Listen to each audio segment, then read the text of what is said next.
These people are systematically oppressed by their own government. We've been waking up to horrific stories every day, heartbreaking images separating mothers from their children. They live in a police state, where they're monitored by one of the most advanced and intrusive surveillance systems in the world. Imagine that the police force you to stand in front of a camera for biometric data collection. Every online activity is tracked. Imagine that the police force you to install spying app on your phone. Their religion is restricted. Many traditional Muslim names are even banned for newborns. Party officials are frequently attacking Islam as very old-fashioned, very backward. These are some of the suspected detention camps where an estimated 1 million Uyghurs are held. Many of them have not been heard from since being detained.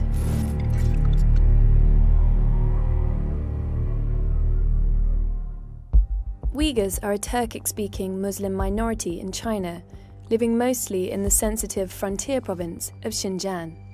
It's more than 4 times the size of Germany and borders 8 countries.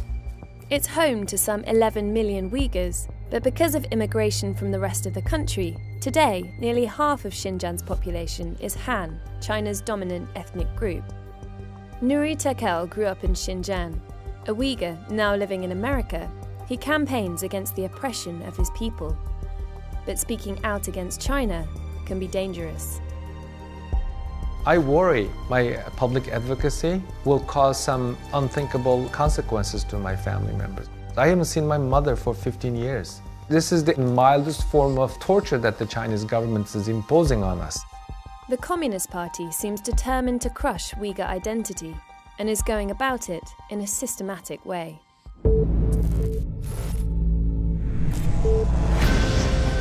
Although China has long been suspicious of the Uyghurs, as it has been of many minority groups, its worries increased after Al-Qaeda's attack on America on 9/11.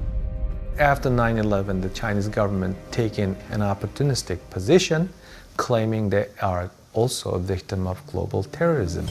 In the minds of the party leaders, the Uyghurs are different, and different is bad because the control of the Communist Party is the only thing that stands between China and total chaos. In addition to that, there had been outbreaks of terrorism. So there was a sense that Xinjiang especially was getting out of control and needed to be brought back in line.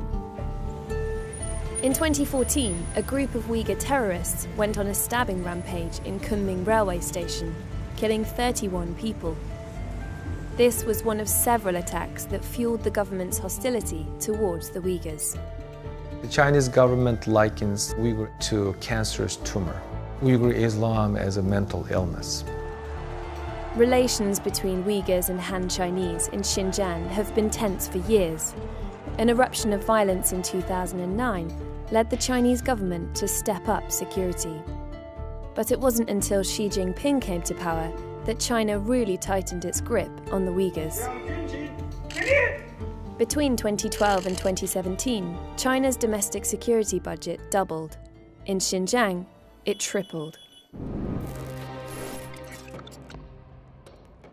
In 2016, Xi Jinping appointed Chen Cheng-kuo as the party secretary of the province. This was a calculated move to suppress the Uyghurs. Chen Cheng-kuo is a hand-picked official trusted by Xi Jinping, handling 2 of China's most sensitive regions. Mr. Chen had a track record. He was party boss in Tibet from 2011 to 2016, another region where China wanted to crush ethnic unrest. He introduced a system of pervasive and insidious control.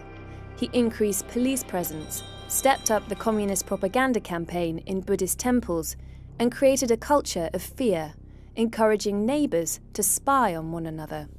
Now he has taken these tested methods to Xinjiang.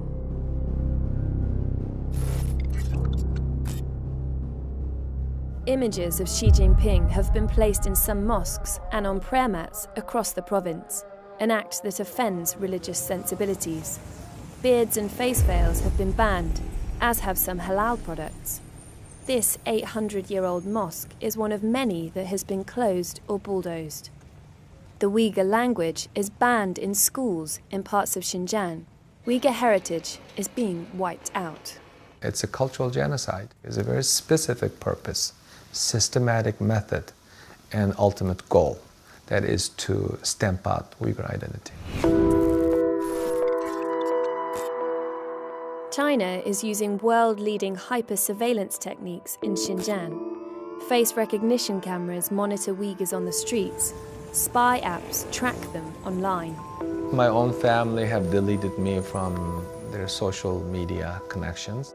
Imagine that you missed your mother's and father's birthdays because contacting them will endanger their lives and may lead them to end up in the camps. Party informants even spy on Uyghurs in their own homes. Roughly half of households are paired with a party member who can drop in at any time. This official comes to their house, gives the children presents, talks to them about the wonders of Chinese communism, and of course reports back all sorts of details of interest to the authorities. If you stand in the way, we'll take you in a camp. It's very clear policy. Many Uyghurs have been detained in camps. China has spent hundreds of millions of dollars building at least 90 new compounds like these. People can be imprisoned for many reasons, or none at all. We don't quite know how many people are in these camps, but probably the latest figures are at least 1 million people are in camps. Now, that's of the order of 1 in 6 of the adult population. That's an enormous number. Inside, Uyghurs are brainwashed. There are also reports of inmates being tortured. According to the survivors' personal account, they're forcing Uyghurs to denounce their religion. You have to allow us to convert you, to be reformatted, reprogrammed, to become just another Han Chinese. China's official line is that the camps are designed to re-educate extremists and fight terrorism. But there's another reason, and it has to do with China's ambitious economic project known as the Belt and Road Initiative. 5年前我提出了共建“一带一路”的倡议。 Loosely based on the historic Silk Road, this vast collection of infrastructure projects seeks to connect China with Africa and Europe. This would significantly expand China's economic influence. It spans over 70 countries and will cost hundreds of billions of dollars.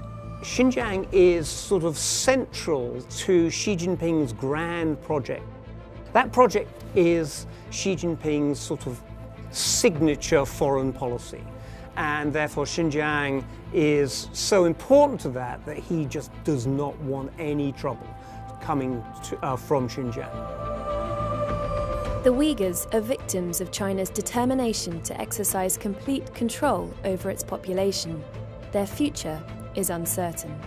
I don't want you to end up in history books. I want to live just like anyone else.